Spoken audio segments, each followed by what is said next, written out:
ఎప్పుడైతే కిడ్నీ పోయిందని వంకబెట్టి మనం వాటర్ని ఎప్పుడైతే టోటల్గా అడ్డగోలుగా లీటర్కి అర లీటర్కి తీసుకొచ్చామో 5 లీటర్ల నీళ్ళు తాగాల్సిన నీళ్ళు తీసుకొచ్చామో శరీరంలో జరిగే అనర్థాలు ఇన్ని అన్నీ కాదు.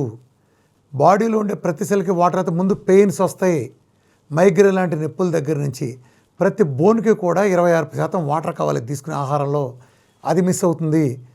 ఎప్పుడైతే వాటర్ తక్కువ తీసుకున్నారో హైపర్ ఆస్మలారిటీ అంటే యూరిన్ కాన్సన్ట్రేషన్కి వచ్చి మీరు తక్కువ నీళ్లు ఎక్కువ మల్లలు పంపించాలి. ఏమవుతుంది, మీరు పాస్ పోతుంటే బగ్గున మంట మండుద్ది. డీహైడ్రేషన్, వాటర్ కలర్ మారిపోతుంది. ఎందుకు మారుతుంది? క్లీన్గా ఉండాల్సిన వాటరు ఆ మల్లాన్ని క్లీన్ చేయక.